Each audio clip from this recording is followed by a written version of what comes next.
ఎటువంటి కంటి సమస్యకైనా 100% ఆయుర్వేద పరిష్కారం సంజీవన్ నేత్రాలయ.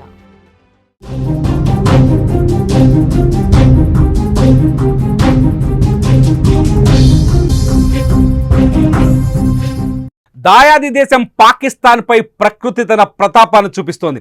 గత కొన్ని రోజులుగా ఎడతెరిపి లేకుండా కురుస్తున్న భారీ వర్షాలు వరదలతో పాకిస్తాన్ అల్లకల్లోలంగా మారింది. సాధారణ జనజీవనం పూర్తిగా స్తంభించిపోయింది. గ్రామాలు, పట్టణాలు వరద నీటిలో మునిగిపోయాయి. ఈ విపత్తుకు సంబంధించిన పూర్తి వివరాలు పాకిస్తాన్ విపత్తు నిర్వహణ సంస్థ అధికారికంగా వెల్లడించింది. భారీగా ఆస్తి నష్టం, ప్రాణ నష్టం సంభవించడంతో ఆ దేశం కన్నీరు పెట్టుకుంటోంది. ఋతుపవనాలు మొదలైన నాటి నుంచి పాకిస్తాన్పై వర్షాలు ప్రతాపాన్ని చూపిస్తున్నాయి. గత కొన్ని రోజులుగా ఎడతెరిపి లేకుండా కురుస్తున్న కుండపోత వర్షాలతో ఆ దేశం తీవ్ర సంక్షోభంలో కూరుకుపోయింది. నదులు, వాగులు, వంకలు పొంగి పొర్లి జనావాసాల్లోకి చేరాయి. భారీగా ఆస్తి నష్టం, ప్రాణ నష్టం సంభవించడంతో ప్రభుత్వం సహాయక చర్యల్ని చేపడుతోంది. పాకిస్తాన్ విపత్తు నిర్వహణ సంస్థ వెల్లడించిన వివరాల ప్రకారం పాకిస్తాన్లో జూన్ 26 నుంచి ఇప్పటి వరకు కురుస్తున్న వర్షాలకు దేశవ్యాప్తంగా సుమారు 300 మంది మృతి చెందారు. ఇది కేవలం నెల రోజుల వ్యవధిలో సంభవించిన విషాదం.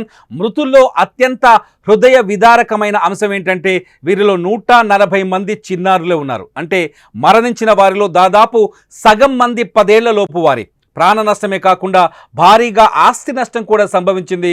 రోజులకు తరబడి కురుస్తున్న వర్షాల ప్రభావానికి పాకిస్తాన్ వ్యాప్తంగా సుమారు 715 మంది గాయాలకు గురయ్యారు. వీరిలో చిన్నారులు 239 మంది ఉండగా మిగిలిన వారిలో మహిళలు 204 మంది కాగా మరో 272 మంది పురుషులున్నట్లు విపత్తు నిర్వహణ సంస్థ తెలిపింది. వర్షాల వల్ల ఆ దేశవ్యాప్తంగా 1676 ఇళ్లు దెబ్బతిన్నాయి. వీటిలో 562 ఇళ్లు పూర్తిగా ధ్వంసమైపోయాయి. వరదలు, వర్షాల ధాటికి మనుషులే కాక 428 మూగ జీవాలు కూడా మృతి చెందినట్టు పాకిస్తాన్ విపత్తుల శాఖ తెలిపింది. ఈ వర్షాలు, వరదల వల్ల ప్రజలు తీవ్ర ఇబ్బందులు పడుతున్నారు.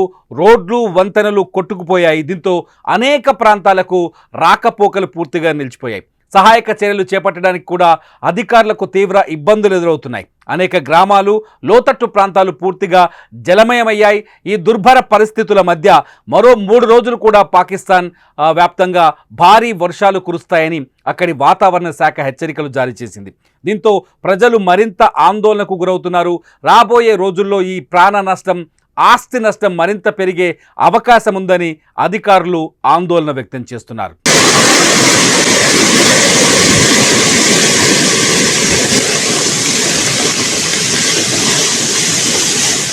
పాకిస్తాన్లో వరద బీభత్సాన్ని చూస్తున్నాం.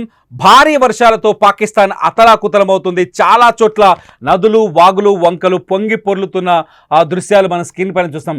ఇక్కడ చూడొచ్చు ఒకసారిగా వాగు, ఒక నదీ పరివాహక ప్రాంతంలో నీరు ఎంత వేగంగా దూసుకొచ్చిందో.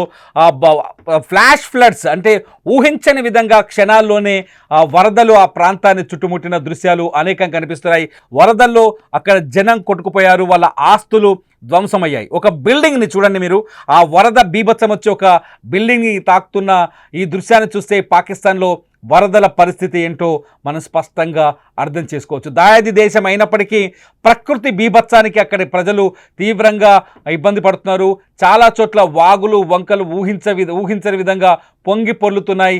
నదులు, ఆనకట్టల్ని విడుదల చేస్తున్నారు. 2 విజువల్స్లో మన స్క్రీన్ పైన చూస్తున్న 2 దృశ్యాల్లో పాకిస్తాన్లో వరదల దుస్థితికి సంబంధించిన సీరియస్నెస్ని, అక్కడున్న పరిస్థితిని మనం గమనించవచ్చు. గడిచిన నెల రోజులుగా ఇప్పటి వరకు అక్కడ ఒక రకంగా చెప్పాలంటే ప్రకృతి విలయంతో ఒక మారణ హోమం, జల ప్రళయం కొనసాగుతుంది. ఈ జల ప్రళయంలో ఇప్పటి వరకు 300 మంది ప్రాణాలు కోల్పోయినట్టుగా తెలుస్తుంది. అందులో దాదాపు 147 మందికి పైగా చిన్నారులే ఉన్నట్టుగా తెలుస్తుంది. పసిపిల్లలే ఎక్కువగా మరణాలకు గురైనట్టు తెలుస్తుంది. చాలా పాకిస్తాన్కి సంబంధించిన ఫొటోస్ ఇవి. పాకిస్తాన్లో చాలా ప్రాంతాల్లో జల ప్రళయానికి సంబంధించిన ఫొటోస్ మీద స్క్రీన్ పైన చూస్తున్నారు. కార్లు, వాహనాలు పూర్తి స్థాయిలో నీళ్లలో మునిగిపోయిన సందర్భాలు ఉన్నాయి. అట్లాగే ఊళ్ళకూళ్ళు కూడా నీళ్లలో మునిగిన నదీ పరివాహక ప్రాంతాల్లో, వాగులు, వంకలున్న పరివాహక ప్రాంతాల్లో ఊళ్ళకూళ్ళు కూడా నీళ్లలో మునిగిన సందర్భాలు స్పష్టంగా కనిపిస్తున్నాయి. ఇది పాకిస్తాన్కి సంబంధించిన రెయిన్ అప్డేట్స్, లైవ్ అప్డేట్స్ కోసం చూస్తూనే ఉండండి సుమన్ టీవీ డిజిటల్ లైవ్, అట్లాగే సుమన్ టీవీ లైవ్.